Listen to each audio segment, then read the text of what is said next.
Ato karong paghisgutan ang napulo ka dili komon nga trabaho sa tibuok kalibutan. Nga siguro gayud nga mabilib jud ka kung unsa kining mga trabaho og siguro karon lang nimo mahibaw-an. Kung bag-o ka pa sa aton channel, mag-subscribe ka na ug i-click ang notification bell icon na imong makitaan sa ubos niining video para updated ka sa umabot pang mga video. O karon ato nang sugdan. Number 10, drying paint watchers. Oo, dili ni binuang. Adunay usa ka tawo sa UK nga iyang pangwarta kay magbantera kung muga na ang pintal.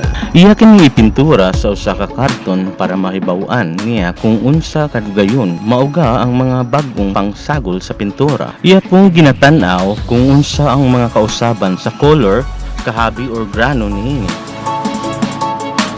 Number 9, professional mourner.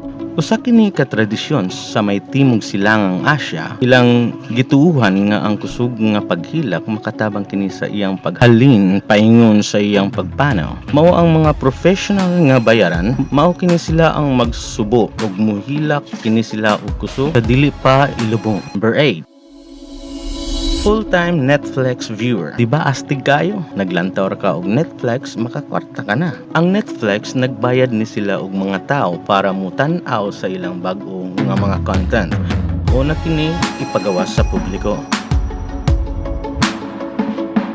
Ang ilang pinaka-importante nga trabaho kay ang pag-analisar, pagsusi ug pagbutang og sakto nga tag sa matag programa para makatabang kini sa atoa nga mga taga-subaybay kung unsa man gyud ang ato ang gusto nga programa, maparomantiko nga pelikula, klasikong pelikula o animal TV show.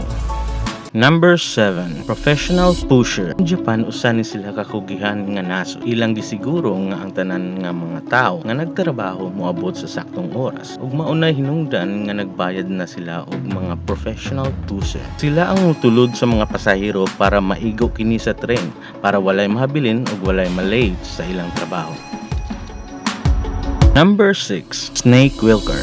O kini sila ang mangulikta sa mga lala sa halas o gibutang ni nila sa garapon para magamit kini para pang anti-venom o guban pang nagkalinlaing tambal.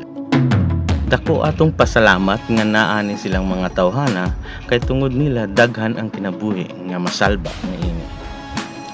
Number 5, odor judge. Para masulayan kung epektibo bagayod ang mga bag-ong mga produkto, ang mga amor judge gibayaran sila para simhuton ang gininhawa, tiil ug ilog sa mga voluntaryo. Nianing paagiha mahibaw-an nila kung unsa ka epektibo ang mga produkto. Number 4, Marmite taster. St. John Skelton adunay grabe jud nga pag-amping para sa taas nga level nga kalidad. Isip usa ka membro sa Marmite Taster kapunungan sa usa ka pundok sa Marmite. Siya ang responsable sa pagtan-aw kung naa na ba sa sakto nga grano, patas ug kalami. Ug sa sulod sa 30 ka tuig niyang pagtrabaho, dulan 3,000 na ka garapon nga Marmite ang iyang nakaon. Number 3, dog food taster. Ang trabaho sa mga dog food taster, mao kini sila ang multilaw sa mga bago nga mga pagkaon sa iro. Lakip niini ang mga bukog, tailed meat ug biscuit. Mao kini ilang pamaagi para masulayan ug matilawan nila ang kalami ug grano kung ikumpara kini sa ubang mga karibal nga mga brand nga pagkaon sa iro ug pagkaon sa tao. Di ba lami kayo? Number 2, professional sleeper. Sa hotel sa Finland ang nagbayad og tao nga matulog sa ilang kama para ilang mahibaw-an kung unsa kini ka komportable. Matag usa niini ka trabahador kay matulog sa lain-lain nga kama matag gabi ug ila kini ilista ang ilang nasinati nga pagbati sa ilang matag katulog o higda niini. Number 1, scuba diving pizza delivery man. Kung naay usa ka hotel sa ilalom sa dagat sa Florida, aduna pud sila usa ka scuba diving pizza delivery. Sa paggamit og usa ka watertight capsule, makadeliver sila og pizza sa ilalom sa dagat. Nalingaw ka ba sa imong paglantaw? Siguraduha usab nga imong malantaw ang usa pa namo nga video nga sigurado mag-enjoy jud ka ug aduna pud kay makatnan niini.